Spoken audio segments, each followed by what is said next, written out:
Hi friends, welcome back to my YouTube channel Krishna law classes. तो आज हम देखेंगे वारंट ऑफ अरेस्ट। ठीक है, तो गिरफ्तारी के वारंट के संबंध में और समन हमने लास्ट वीडियो में ही कवर कर लिया था। अब हम देखेंगे वारंट का जो भी प्रोविज़न दिए हुए हैं सीआरपीसी में उससे संबंधित। तो चलिए स्टार्ट करते हैं। तो सीआरपीसी में गिरफ्तारी के वारंट को परिभाषित तो नहीं किया गया, किंतु संहिता की जो द्वितीय अनुसूची यानी सेकंड शेड्यूल है उसमें जो लिखित प्रारूप संख्या फॉर्म नंबर 2 है, इससे स्पष्ट होता है कि गिरफ्तारी का वारंट जो होता है किसी व्यक्ति की गिरफ्तारी के लिए सक्षम मजिस्ट्रेट द्वारा दिए जाने वाला लिखित प्राधिकार होता है। देखिए, संबंध तो सिर्फ नॉर्मली ये होता है कि आप आइए कोर्ट में प्रेजेंट होइए और अपनी फेवर में जो आपके खिलाफ कोई केस है उससे संबंधित अपना फेवर रखने के लिए होता है। और जबकि गिरफ्तारी वारंट होता है सीधे जो डायरेक्ट उसे अरेस्ट करने के लिए होता है। ठीक है, और गिरफ्तारी का वारंट लिखित न्यायालय के पीठासीन अधिकारी द्वारा हस्ताक्षरित एवं न्यायालय के मुद्रायुक्त होना चाहिए। हमने वहाँ पर क्या देखा था, यहाँ से एक लाइन और एक्स्ट्रा थी, वहाँ पर 2 कॉपीज़ में था समन्स। ठीक है, 61 में, जबकि यहाँ पर 70 में गिरफ्तारी का जो वारंट है लिखित में होगा, न्यायालय के पीठासीन अधिकारी द्वारा हस्ताक्षरित होगा और न्यायालय की उस पर मुद्रा लगी होगी। ठीक है, और इसमें गिरफ्तार किए जाने वाले व्यक्ति की सही पहचान के लिए उसका पूर्ण विवरण यथा नाम, पिता का नाम, निवास स्थान आदि का उल्लेख किया जाना चाहिए। साथ ही गिरफ्तार किए जाने वाले व्यक्ति द्वारा किए गए अभिकथित अपराध का भी उल्लेख होना चाहिए। इसमें उप पुलिस अधिकारी या व्यक्ति का नाम लिखा होना चाहिए जिसे ये निर्दिष्ट है तथा जिसे वारंट का निष्पादन करना है। ठीक है, मतलब कि एक तो जिसके नाम है जिसे अरेस्ट करना है उसका, और जो जिसके द्वारा ये वारंट का निष्पादन किया जाएगा उसका नाम क्लियरता स्पष्ट होना चाहिए, इसमें निर्दिष्ट होना चाहिए, लिखा होना चाहिए। और जो अपराध उसने किया है वो भी उससे संबंधित होगा, क्योंकि जो व्यक्ति उसे गिरफ्तार करेगा तो उसे वारंट दिखाएगा कि आपको किस अपराध के संबंध में गिरफ्तार किया जा रहा है। ठीक है, बिना उसे दिखाए वारंट को वह गिरफ्तार नहीं कर सकता। और गिरफ्तारी का वारंट तब तक प्रवर्तन में रहता है जब तक कि वह जारी करने वाले न्यायालय द्वारा रद्द नहीं कर दिया जाता, अतः जब तक उसे निष्पादित नहीं कर दिया जाता। ये कहा गया सेक्शन 70 में। ठीक है, तो ये क्वेश्चन बहुत पूछा जाता है, बहुत बहुत इंपॉर्टेंट क्वेश्चन है कि गिरफ्तारी का वारंट, ये देखिए प्री में तो पूछ भी लिया जाता है और इंटरव्यू में भी पूछा गया है कि गिरफ्तारी के जो वारंट है कब तक प्रवर्तित रहता है, जब तक कि वह जो उसने जारी किया है न्यायालय द्वारा उसे रद्द नहीं कर दिया जाता या फिर उसका एग्जीक्यूशन नहीं हो जाता है। ठीक है, अब आ जाते हैं जमानतीय वारंट। जो बेलेबल वारंट होते हैं कौन से, धारा 71 के अनुसार इस प्रकार के वारंट में न्यायालय अपने विवेक से पृष्ठांकन द्वारा यह निर्देश दे सकता है कि यदि गिरफ्तार किए जाने वाला व्यक्ति न्यायालय के समक्ष विनिर्दिष्ट समय पर एवं तत्पश्चात न्यायालय के निर्देशानुसार उपस्थित होने के लिए प्राप्त प्रतिभूतियों सहित बंद पत्र निष्पादित करता है तो वारंट निष्पादित करने वाला अधिकारी ऐसी प्रतिभूति लेकर उसे अपनी अभिक्षा से मुक्त कर देगा। ठीक है, तो 70 हमने देख लिया कि गिरफ्तारी का जो वारंट था उसके बारे में बताया गया। अब यहाँ पर वारंट के अनुसार उसे अरेस्ट कर लिया गया।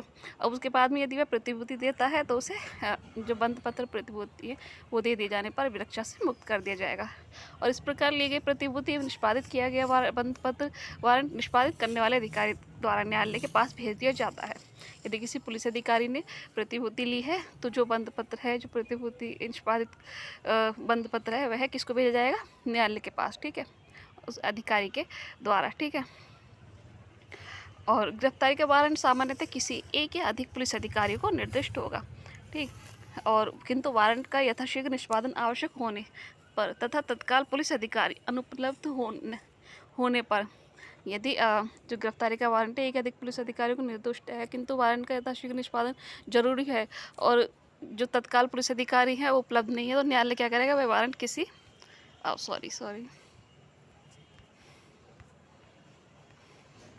Sorry for inconvenience, 1 minute.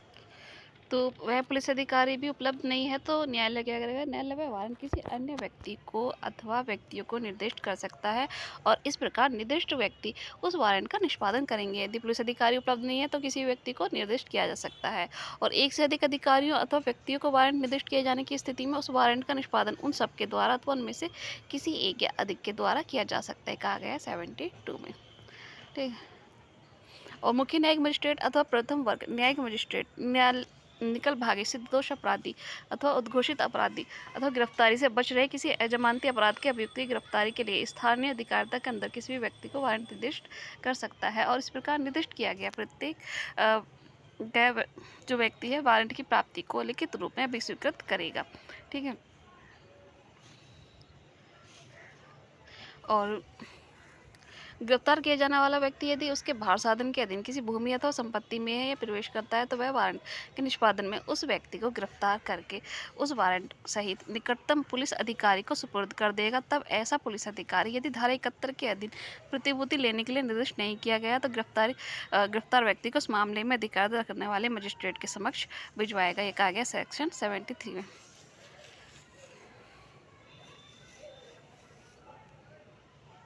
73 के दिन मजिस्ट्रेट अन्वेषण के दौरान भी अभियुक्त को न्यायालय के समक्ष उपस्थित करने के लिए वारंट जारी कर सकता है।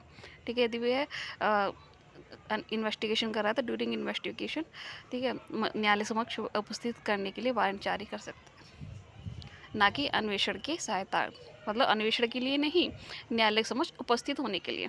और किसी पुलिस अधिकारी को निर्दिष्ट किसी वारंट का निष्पादन किसी अन्य ऐसे पुलिस अधिकारी द्वारा भी किया जा सकता है जिसका नाम वारंट पर उस अधिकारी द्वारा पृष्ठांकित कर दिया जाए जिसे वह निर्दिष्ट अथवा पृष्ठांकित है। ये कहा गया सेक्शन 174 में।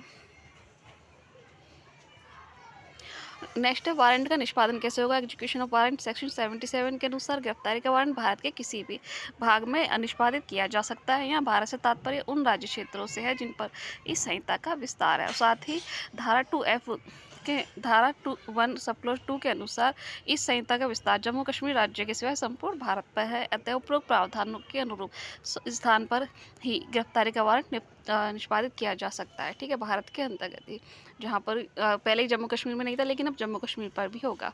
और गिरफ्तारी वारंट का निष्पादन इसे जारी करने वाले न्यायालय की स्थानीय अधिकारी तक बाहर किए जाने की स्थिति में न्यायालय वारंट को डाक द्वारा अथवा अन्य किसी रीति से उस कार्यपालक मजिस्ट्रेट अथवा जिला पुलिस अधीक्षक या पुलिस आयुक्त को भेज सकता है जिसकी स्थानीय अधिकारिता की सीमाओं के अंदर उसका निष्पादन किया जाना है तथा वह कार्यपालक मजिस्ट्रेट अथवा जिला पुलिस अधीक्षक या पुलिस आयुक्त उस वारंट पर अपना नाम पृष्ठांकित करेगा अथवा उसका निष्पादन कराएगा। अधिकारिता के बाहर निष्पादन के लिए प्रत्येक वारंट जारी करने वाला न्यायालय वारंट के साथ ऐसी सामग्री भी प्रेषित करेगा जो धारा 81 के अधीन कार्यवाही करने वाले न्यायालय को यह विनिश्चित करने में सहायक हो कि गिरफ्तार किए गए व्यक्ति का जमानत स्वीकृत की जाए अथवा नहीं। ये कहा गया सेक्शन 78 में। ठीक। और इस पर केस है एम्परर बनाम करीम बख्श रहमान। ठीक। कहा कि 78 के उपबंध निदेशात्मक हैं। ठीक है। और कोई वारंट पुलिस अधिकारी को उसकी अधिकारिता के बाहर निर्दिष्ट किए जाने पर ऐसा निर्दिष्ट किया गया पुलिस अधिकारी उस वारंट पर पृष्ठांकन के लिए उसे उस कार्यपालक मजिस्ट्रेट अथवा थाने के भारसाधक अधिकारी से निम्न पंक्ति के पुलिस अधिकारी के पास ले जाता है जिसकी अधिकारिता की स्थानीय सीमाओं के अंदर वारंट निष्पादित किया जाना है। और जब उक्त कार्यपालक मजिस्ट्रेट अथवा पुलिस अधिकारी वारंट पर अपना नाम पृष्ठांकित कर देता है तो वह पृष्ठांकन निर्दिष्ट पुलिस अधिकारी के लिए निष्पादन का प्राधिकार बन जाता है तथा अपेक्षा करने पर स्थानीय पुलिस उसकी सहायता करती है, परंतु निर्दिष्ट पुलिस अधिकारी देरी के कारण निष्पादन न हो सकने की स्थिति का आंकलन पर पृष्ठांकन कराए बिना वारंट निष्पादित कर सकता है।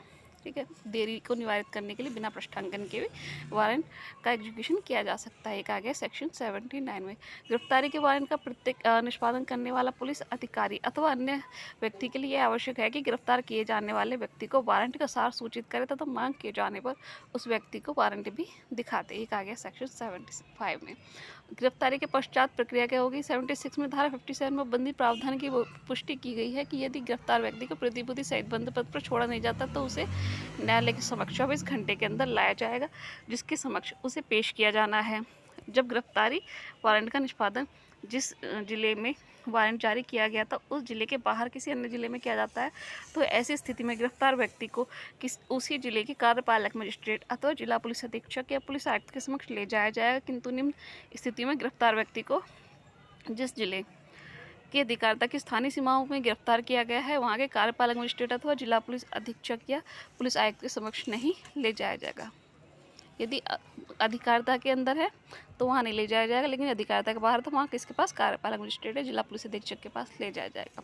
और गिरफ्तारी के वारंट जारी करने वाला न्यायालय गिरफ्तारी के स्थान से 30 किलोमीटर के अंदर है। यदि गिरफ्तारी का वारंट जारी करने वाला न्यायालय उस कार्यपालक मजिस्ट्रेट जिला पुलिस अधीक्षक अथवा पुलिस आयुक्त से अधिक निकट है जिसकी अधिकारिता की स्थानीय सीमाओं के अंदर गिरफ्तारी की गई है तो उपरोक्त स्थिति में गिरफ्तार किया गया व्यक्ति वारंट जारी करने वाले न्यायालय के समक्ष ले जाया जाएगा। ठीक है।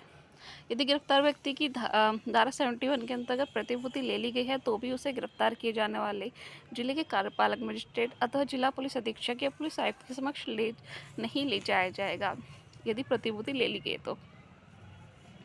और अभी तो वह नियत तिथि पर वारंट जारी करने वाले न्यायालय के समक्ष उपस्थित होगा। ये कहा गया धारा 80 में। यदि गिरफ्तार किया गया व्यक्ति कार्यपालक मजिस्ट्रेट या जिला पुलिस अधीक्षक या पुलिस आयुक्त के पास ले जाया जाता है तो वह कार्यपालक मजिस्ट्रेट या जिला पुलिस अधीक्षक अथवा पुलिस आयुक्त यह सुनिश्चित करते हैं कि गिरफ्तार किया गया व्यक्ति वारंट जारी करने वाले न्यायालय द्वारा आश्रित व्यक्ति ही है। तत्पश्चात यदि अपराध जमानती है तथा गिरफ्तार किया गया व्यक्ति जमानत देने के लिए तैयार है एवं सहमत है अथवा वारंट पर धारा 71 के अधीन प्रतिभूति लेने का निर्देश पृष्ठांकित है तथा गिरफ्तार व्यक्ति अपेक्षित प्रतिभूति देने के लिए तैयार एवं रजामंद है तो कार्यपालक मजिस्ट्रेट अथवा जिला पुलिस अधीक्षक पुलिस आयुक्त जमानत अथवा प्रतिभूति लेकर बंधपत्र वारंट जारी करने वाले न्यायालय को भेज देगा। और अपराध अजमानती होने की स्थिति में जिस जिले में गिरफ्तारी की गई है उस जिले का मुख्य न्यायिक मजिस्ट्रेट 437 के उपबद्धों के अंतर्गत उन सेशन न्यायाधीश की संहिता की धारा 78 सब क्लोज 2 में निर्दिष्ट जानकारी तथा दस्तावेजों पर विचार उपरांत गिरफ्तार किए गए व्यक्ति को छोड़ सकता है। ठीक है। और उत्तर प्रदेश सरकार द्वारा धारा 81 सब क्लोज 1 में जोड़े गए तथ्य प्रबंधों के अनुसार जहां गिरफ्तार व्यक्ति जमानत पर नहीं छोड़ा जाता है तो प्रतिभूति देने में असफल रहता है, ऐसी स्थिति में अपराध अजमानती होने पर मुख्य न्यायिक मजिस्ट्रेट या जमानती होने पर कोई न्यायिक मजिस्ट्रेट उसे उतने समय तक अभिरक्षा में लेने का आदेश जारी कर सकता है जितना कि वारंट जारी करने वाले न्यायालय को हटाने के लिए आवश्यक समझे। 71 के उपबंधों के अंतर्गत पुलिस अधिकारी भी प्रतिभूति ले सकता है यदि उपरोक्त प्रकरणों में से नहीं गुजरना पड़ा तो कार्यपालक मजिस्ट्रेट अथवा जिला पुलिस अधीक्षक या पुलिस आयुक्त गिरफ्तार किए गए व्यक्ति को वारंट जारी करने वाले न्यायालय के पास अभिरक्षा में भेजने का निर्देश देगा। यह कहा गया सेक्शन 81 में। वारंट पर अभियुक्त को न्यायालय के समक्ष प्रस्तुत कर देने पर न्यायालय अभियुक्त के निरोध को पुलिस अभिरक्षा में तब तक प्राधिकृत कर सकता है जब न्यायालय ने अपने न्यायिक विवेक का प्रयोग किया हो, न कि मात्र पुलिस की अपेक्षा पर। ये कहा गया राज्य बनाम दाऊद इब्राहिम। ठीक है, 2000 SCC के बाद में। और गिरफ्तार वारंट का निष्पादन पुलिस के किसी सिपाही द्वारा भी किया जा सकता है। ठीक है, ये कहा गया इंद्रमंडल बनाम बिहार राज्य AIR 1967 पटना। तो ये था वारंट मामला हमने देखा आज। तो आई होप आपको वीडियो पसंद आया होगा। अगर वीडियो पसंद आया तो प्लीज़ चैनल को लाइक सब्सक्राइब एंड शेयर कीजिएगा। Thanks for watching.